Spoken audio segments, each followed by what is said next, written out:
Welcome to Sweeter Than Honey. Once in Russia, there was a kind and humble shoemaker named Simon. Once he decided to go and buy some sheepskin to make a winter coat. He was running low on money, so he decided to go collect money from other people. But by the end of the day, he was able to collect very small amount of money which was of no use. So he became very sad and he became very angry. So he spent the entire amount he collected on alcohol and decided to go back home. On the way home, at the end of the road, in front of some local church, he noticed a stranger who was naked and of very poor health. Initially, Simon felt very suspicious about this person. He was afraid of this person. Maybe he had some bad intention, so he just ignores and just walks away. But after some time, Simon felt ashamed of his decision to ignore that stranger. So he decides to help him. He comes back, helps the stranger, and removes his coat and wraps around the stranger and takes him home. On reaching home, Simon's wife, Matrina, sees her husband coming with another stranger. She gets very angry and she screams and accuses Simon and the stranger for getting drunk at night and wasting the money. Once the tension calmed down, Matrina looked at him, felt pity towards him, and out of kindness, she offered the only food that was available in that house to the stranger and Simon. On seeing this act, the stranger's face suddenly lit and he smiled for a brief moment. The next day, Simon goes to the stranger and asks his name, and the stranger says his name is Michael. So Simon says Michael can stay with them as long as he earns his own money by working as an assistant for Simon in the shoemaking business. Michael agrees, and his skill and his name becomes famous in the village, and Simon's family also becomes well off. One winter morning, a sturdy nobleman comes to the house and orders Simon to make a pair of leather boots that should last an entire year and should not have any flaws. If it has any problem, Simon will get arrested. All this while, Michael was just staying behind the shoulder of the nobleman and smiled the second time. And then he continued his work. He started using the leather the nobleman gave and started making a pair of leather slippers. Simon noticed this and he got very upset. He screamed at Michael and asked, "Why did you make leather slippers instead of leather boots?" And before Michael could give an answer, a messenger arrived at their doorstep and told Simon and Michael that the nobleman had died and he requested them to make a pair of slippers so that the nobleman could wear on his deathbed. Simon was astounded and Michael just gave the newly made leather slippers to the messenger. On the 6th year, a customer came to their house. It was a woman with two young girls, and one of the girl was crippled.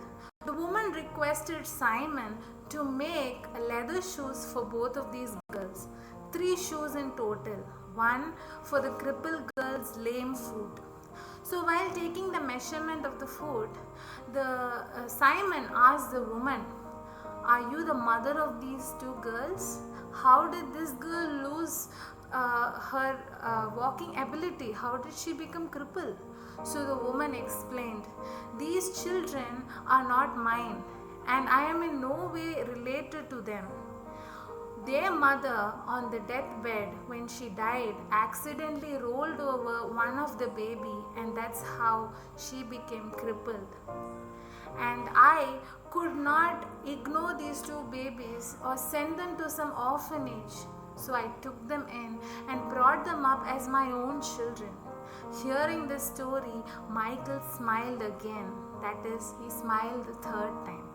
Once everyone left, Michael got up and he told Simon, I have to leave and God has forgiven me. And by then, a heavenly glow surrounded Michael's body. Simon understood that Michael was not an ordinary human being. He allowed Michael to leave, but before Michael left, Michael had to explain why he smiled only 3 times during their entire stay. So Michael explains that he was an angel from God. God sent him to take the life of a woman, but he spared her life because she begged the angel not to take her life because she just gave birth to twins, and if she dies, nobody will take care of her children. So Michael left her and he went to God. But God was very angry and punished Michael for his disobedience. He commanded Michael to go to the humans and find answers to 3 questions, and only then he can become an angel again. And the 3 questions were: what dwells in men? What is not given to men? And what do men live for? So Michael comes back to earth and takes the life of this woman, and her lifeless body rolls on one of the baby and it crushes the baby's leg, and that is crippled. And then immediately Michael loses his power, his wings disappear, and he falls down on earth as a naked mortal man. That is when Simon goes and saves Michael and takes him home. Michael decides to find the answer to all the 3 questions God asked him, and he found the answer to the first question: what dwells in men, when he saw Matrina, the wife of Simon, when she was filled with pity towards a stranger, and out of love she offered the only food that she had in her entire house. And that is when Michael smiled and realized what dwells in men. Love dwells in the heart of men. Michael found the answer to the second question when he saw the nobleman. He noticed that an angel of death was standing behind the nobleman, who was preparing for an entire year, even though he was going to die the same day. He did not know that, and without knowing that, he was just planning for all unnecessary things. And Michael realized what is not given to men. The knowledge of what is needed by a man is not given. Michael finally understood the answer to the third question when he saw the woman with the 2 children. The 2 children whose mother's life he took previously. He smiled and realized that this woman, out of love and compassion, took care, nursed and brought up 2 girl child who were in no way related to her. He saw the living God in that woman. And that is when he realized the answer to the question, what does men live for? Men does not live for taking care of themselves. They live for loving others. After explaining the answers, Michael praised God, and he got wings on his body and he flew back away. This beautiful story was written by Leo Tolstoy, titled What Men Well For.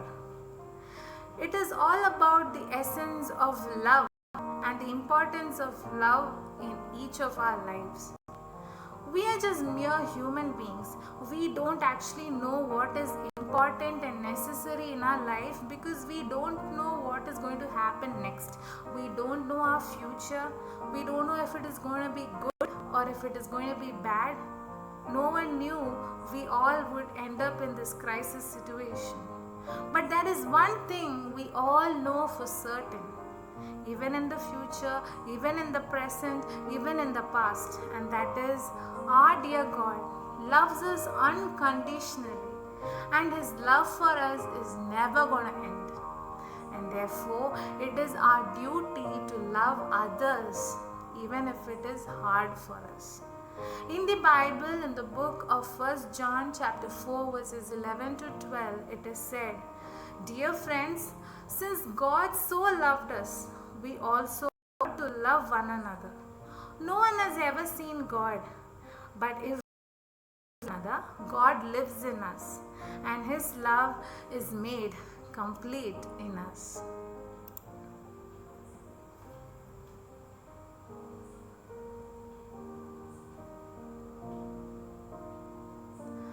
Bless the Lord, oh my soul, oh my soul, worship His holy name.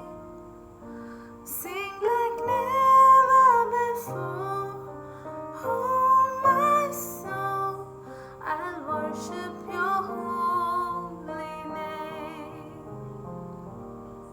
The sun comes up, it's a new day dawning. It's time to sing your song again. Whatever may pass and whatever lies before me, let me be singing when the evening comes.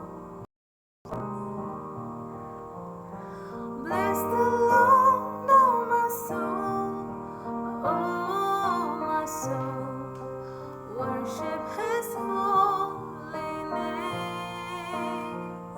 Sing like never before, oh my soul, I'll worship your holy name.